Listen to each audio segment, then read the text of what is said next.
Yeah, I mean the whole World War II thing. I went down that rabbit hole a few years ago, and the lies about about the gassings and all that, and even Anne Frank, like even her diary's fake.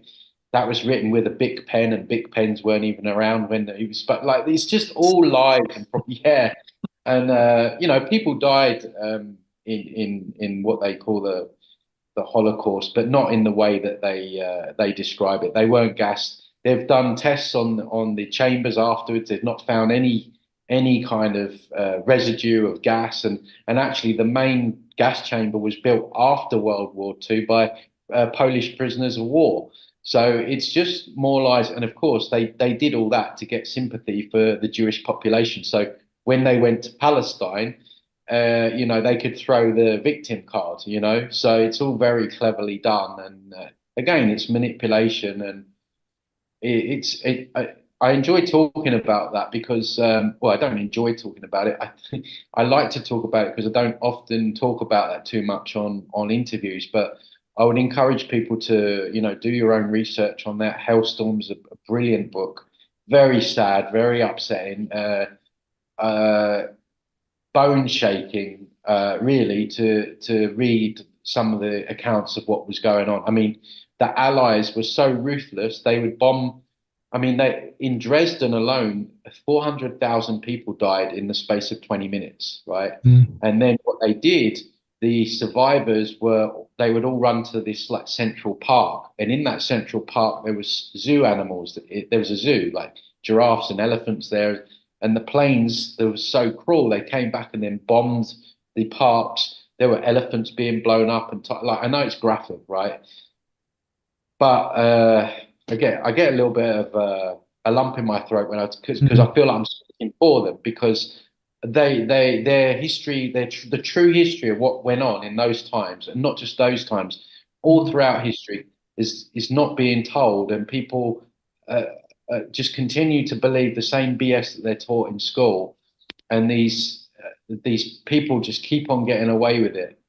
They said Um, like more civilians died than actual military men as well. Like and it was like housing estates and all of these things were getting bombed, and like it wasn't the bad guys bombing you. Like I remember my nan in World War II, she said that they used to have to put their lights like on out the back.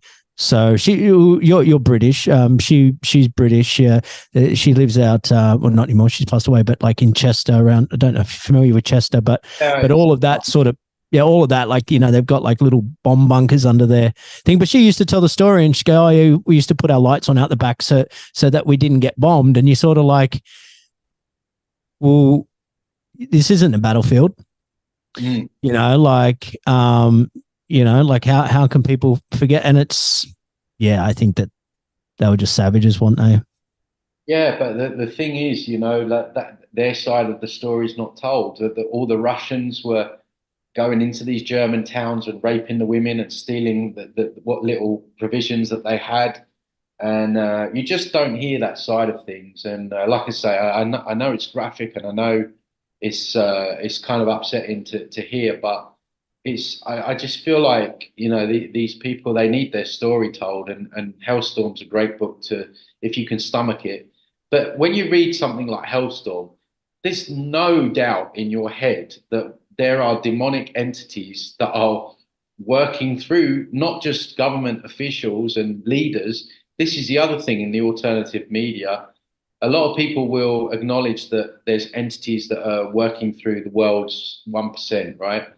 But entities, everyone has entity attachments. Some have more than others. Some people have stronger entity attachments than others. And I've done interviews with a guy called Jerry Marzinski, and I was listening to that this morning. yeah, yeah, Um, and yeah, makes a lot of yeah. sense. Yeah, I mean, he was in a schizophrenic ward for 30 years. Mm. He helped look after the patients. These things are entities, and they dose them up with drugs. We're sharing this realm with unseen entities, and they're working through not only the 1%, but they're working, they're influencing everyone to certain degrees, right?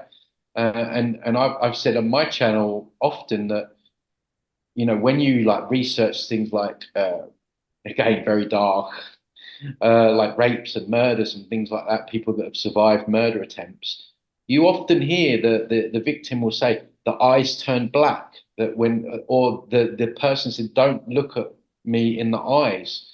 And I've seen that. I mean, obviously, the work I do, I clear people of this stuff as part of what I do. But I had one incident a few years back where the person in the room with me just flickered, the eyes flickered, and this is before I really understood all this stuff. I was like, what the fuck was that?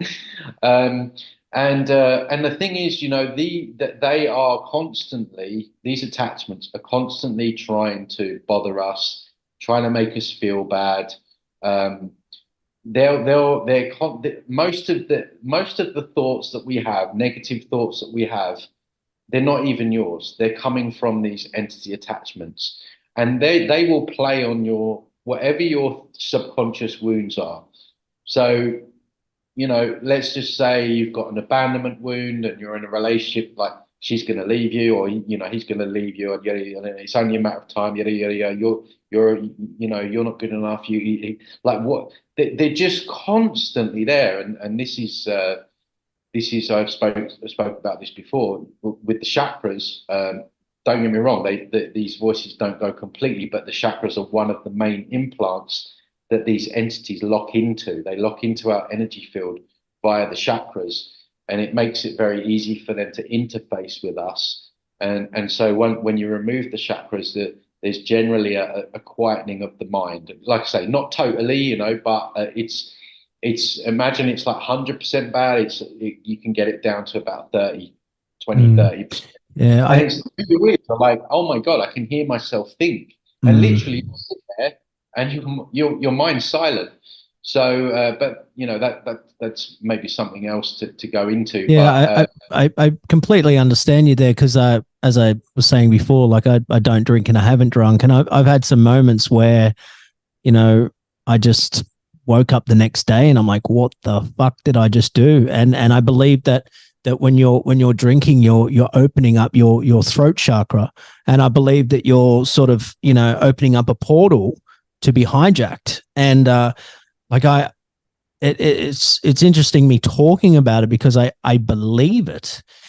So when I share my story and talk about that I don't drink, and people that aren't into understanding entities, that aren't into understanding chakras or frequency or vibration or anything like that, believe that Katy Perry's the best pop artist, or believe what like that, watch sports and like those types of people that are glued to the TV and stuff. Like when you like, I just open up and I just talk about it like openly, like it's just like it's for real. And it's like, why do you think they call it spirit? Like and yeah, I mean, alcohol is definitely. I mean, they call them spirits, right? A gin and tonic. A gin is a demon. I mm, mean, alcohol really is something not even on an entity point of view, just it leaches all the nutrients from your body. I mean, it makes you, and this is why people are like, hey, I was out with Dave the other night and he's completely changed. He's like different, but yeah, because he's frigging possessed. He's not Dave anymore. He's got a demon that's hosting him, right? This is why people are different when they're drunk. Um, but it's not only alcohol, it's any time, the general rule of thumb is anytime you alter your consciousness in any way, shape, or form, it makes it easy for them to infiltrate. It kind of opens you up, right? And this is where, my information is a little bit triggering and hard for people because, I would include that things like ayahuasca, DMT, mushrooms. I've worked with clients that have had really bad attachments after taking mushrooms.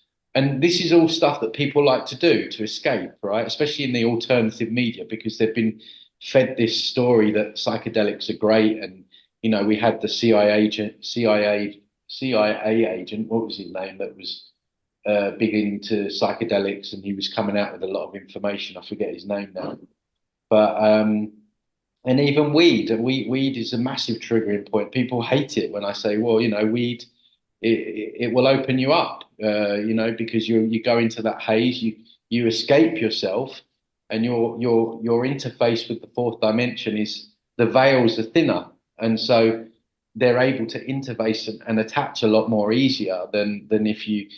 But that also goes into if you're severely triggered or traumatized. If you have a car accident or even an argument. If you had a raging argument with someone, you're out of your center quite a lot. That can then you can open yourself to attachment. They're opportunists. So any time that we're vulnerable like that, it makes it very easy for them. And sleep as well is a little bit of a vulnerable time because we're out of body. So yeah, it really is this really is a feeding ground for these entities, and their power lies in people thinking, well, you're crazy if you think there's other stuff in the same space that you can't see. Um, so they influence us every day, and some to different extremes.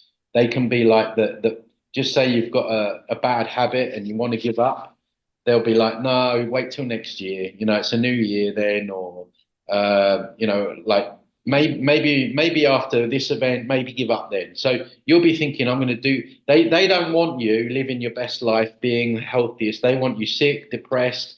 They want you on drugs, alcohol, whatever it is that takes you away from you being the best version of yourself. Because when you're the best version of yourself, the most healed, um, it's less food for them. So their whole gig is to guide you down certain roads. So they'll be in the go on, just have that extra beer. I mean, don't get me wrong, we can't blame everything on entities because as humans we have free will, but they do influence us, and even to the point you mentioned earlier, lackadaisical behavior.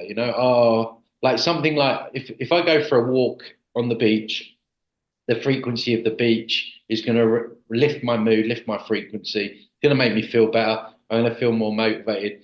But they might be I might sit there, or someone might sit there and go, do you know what? I'm going to go for a walk on the beach. They'll be like, no, it's too cold. No, go next week, go tomorrow, and so you won't go, right? So some of it's very subtle, because they don't want you to do anything that makes you feel good. But then you have the more extreme attachments where I grade them 1 to 3, one being almost like complete possession. I don't know if you've ever seen anyone that's taken the drugs meth or flakka or something like that, and it's almost like they've got superhuman strength. Mm. Eyes are like, I mean, that's a different thing altogether. And then you've got a level 2, which are very common, and they come in from maybe if the person was sexually abused or they were a drug addict or they've got a really, a lot there in the background. And these entities will cause suicidal thoughts. And they'll be in the voice's head, you might as well kill yourself. Drive your car into that wall. I've had people say to me, Tony, I was driving my car, this voice came in my head and told me to drive it into a wall. And it wasn't my voice. And that's them. And so they're the more heavier attachments, and then you get the level 3s, which are your critters, and they're just trying to put you off and encourage your bad habits and what have you. So my point being is we're all influenced by this, just some people more than others, and so yeah, this is why we started off by saying what the fuck is going on. This is why we have so much of this, and I guess the next part of this is that unfortunately it doesn't stop in this life. It goes on into when we die, and there is gold in this, by the way, because once you're aware of all their tricks and you embody the information, you have the ability to get out of this. But I appreciate when people first hear this information, it doesn't necessarily make you feel good. But the truth is often like that, unfortunately. But So what's happening when we pass over, and you can on my YouTube channel, I break down many near-death experiences, and I talk about how these entities masquerade. A lot of these new age things like angels and Arcturians, Pleiadians, and ascended masters. These are simply just entities that are masquerading, because if they show themselves in their true form, then no one would deal with them.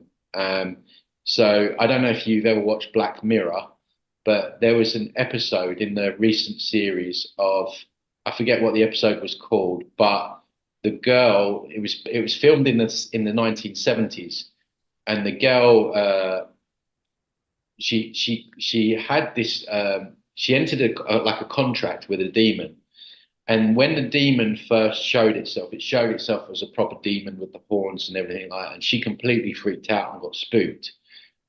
And this girl was into the group Boney M, and the lead singer, she quite fancied him. So the demon was like, would you prefer if I took a different form? And she was like, yeah. And so in a split second, he changed into the lead singer of Boney M. And of course, at that point, she warmed up to him, and he was able to manipulate and control what she was doing. And this is what's going on. These entities are cloaking themselves as things, as beings of the quote unquote light. And actually, they're not of the light, and they are draining people, siphoning off their energy, leading people astray. And this is why, the whole New Age movement is such a mess. People spending thousands and thousands of dollars on all these different angelic healings and stuff like that, not getting any further forward because they're hooked into all these light beings. Um, and so it was important to just explain that before I explain this next part, which is in regards to the soul trap, in terms of what's happening when people die is they're being shown the light, right? We've all heard the light. That's where you're supposed to go, right? The light. That's just what you do. This is what people think. And if you hear the NDEs, you research the NDEs, nearly everyone gets shown the light tunnel, which I believe is coming from the moon. I believe the moon is amplifying this matrix construct. And so people are just, because they don't do any research when they're alive, they gravitate towards the light. They've probably watched a whole bunch of NDE propaganda in their physical life. It's all over Netflix, YouTube now. There's hundreds and thousands of views on these NDEs. And then what happens is they're met with their being of choice. And so what this matrix does, this, I would say, this kind of like AI God, it reads the algorithm of the person and says, okay, this person was really into their angels, really into like new age stuff, angels. So what happens is that an angelic being will be presented at that point of death. And of course, the person's like, oh shit, I've just died. Oh, but there's an angel, right? And so they're feeling comfort, right? Not only that, they're getting hit by like a love bomb energy, which is a false light frequency. And I describe this to like the Reiki frequency, where you feel good maybe for a day or two, and then inevitably there's kind of like a crash. Or if you've ever taken ecstasy, I don't recommend it now. I did take it back in the day when I was a lot younger, but it's a little bit like if you've ever taken it, you feel extremely like loving towards everyone. Everyone loves you, um, but then you feel like shit for like a week after. There's the crash, right? And this is the kind of frequency that people are being hit with. So not only are they being hit with their angel, they're being hit by the love bomb frequency. So at that point, it's very difficult to think I'm being deceived, right?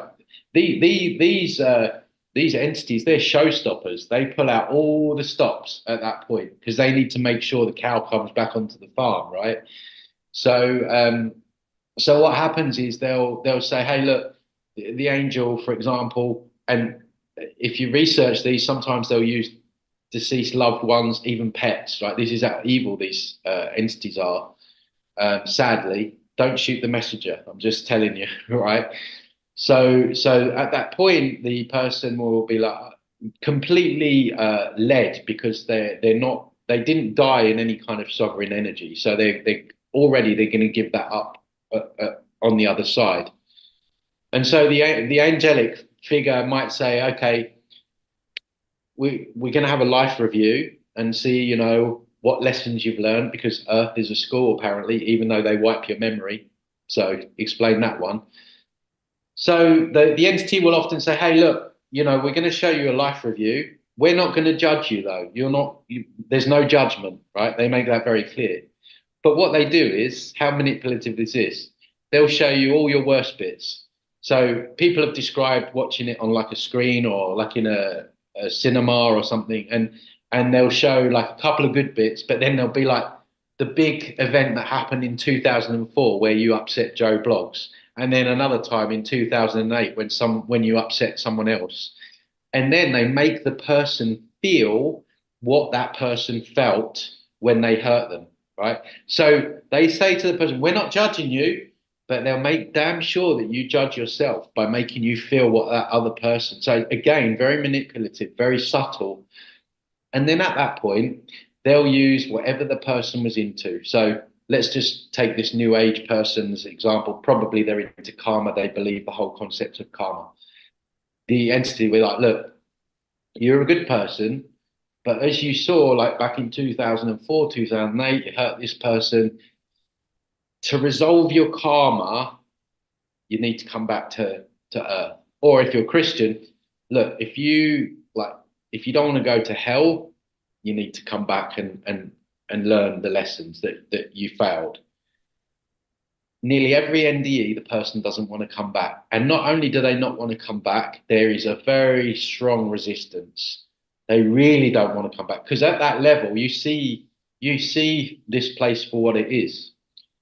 And so the person being ignorant, they don't know any better, they've been guilt tripped, they feel like they've got no option. They will often agree reluctantly to come back down. And then the cruelest thing happens where they wipe the memory of the person and you come back down and you could have had 1,000 lifetimes before and you won't remember any of them. So this is why we call it research. We're researching things probably that we've researched in the past. Retiring, you know, it's all etymology. And so what happens is the person's back down on earth. We all have trauma and suffering to some degree. Some people have more than others, but you can guarantee throughout our lives we're all going to have it at some point.